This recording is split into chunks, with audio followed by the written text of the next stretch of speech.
so the stressor of just not being available for the people in your district who might need help because I'm on a mental health crisis in the same day.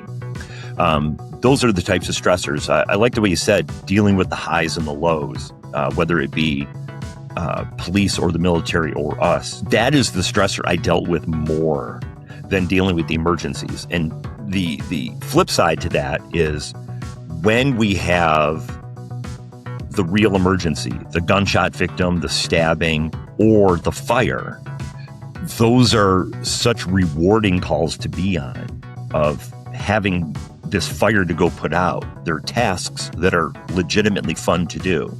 I get to have a crew break down a door and we get to rush in with this hose and we chase this flame, and it's very adrenaline-fueled excitement.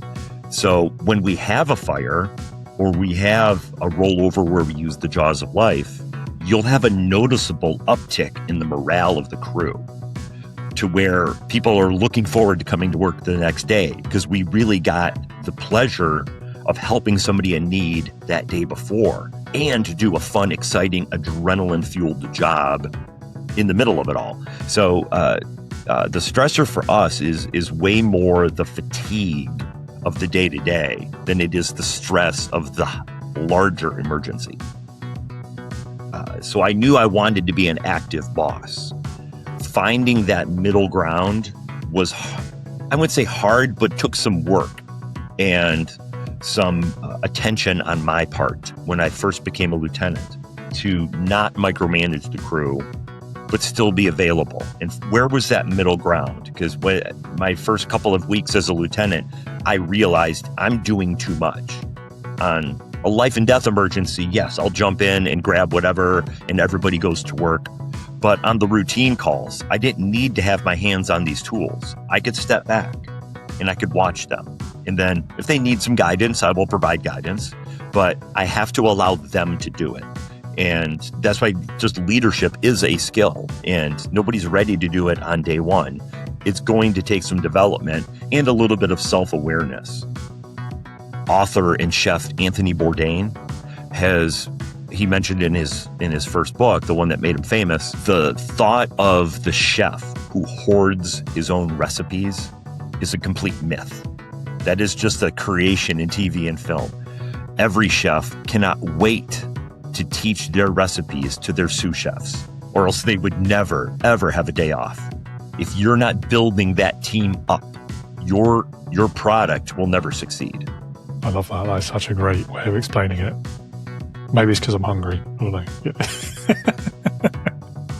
I had met at a public event former mob boss Michael Francesi. He's an author and motivational speaker, and he had worked in the 60s and 70s in the New York Mafia and made his way up pretty high and did a jail stint and has retired from Mafia life and leads a very, very productive life speaking out against that.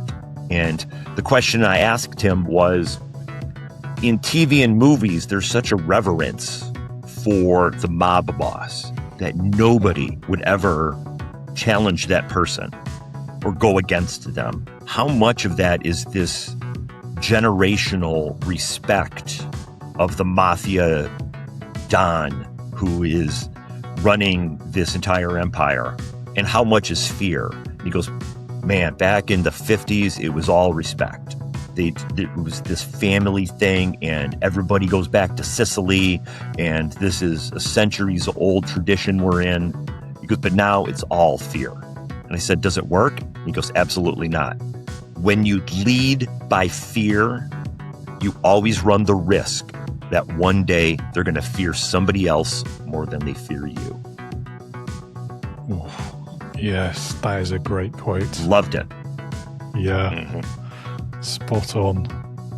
The dynamic of the drill instructor and the recruit is exclusive to basic training. Once you're on a team, it is very, very collaborative. And most of the military veterans I've talked to had said, it is very rare I've been told exactly what to do. They gave us the expectations, they gave us the training, and when we got put into battle, the boss would say, all right, here's what we need. Here's what I need done. How do you guys want to accomplish it? And they would put it on us. And we would say, I'd like to do A, B, and C. And the boss would say, good, go for that. And then we would just go based on our expectations. And so that's something I talk about in my book is the boss can pick out the strategy, but you could let the crew pick the tactics. I don't need to tell them how to do it. I just tell them what I want done. The most underrated skill of leadership is listening. And just listen to them. Pay attention. If the boss is holed away in their office, don't be surprised when things don't go well.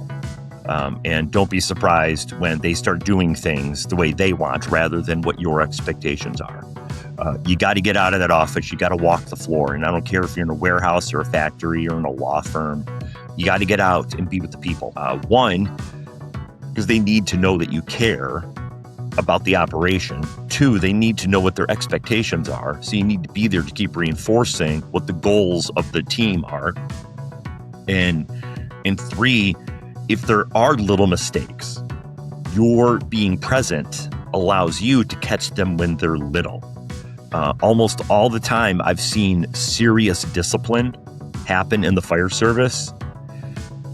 It was after a boss was not present, would hide in their office, or only come out for the 911 calls they were dispatched on.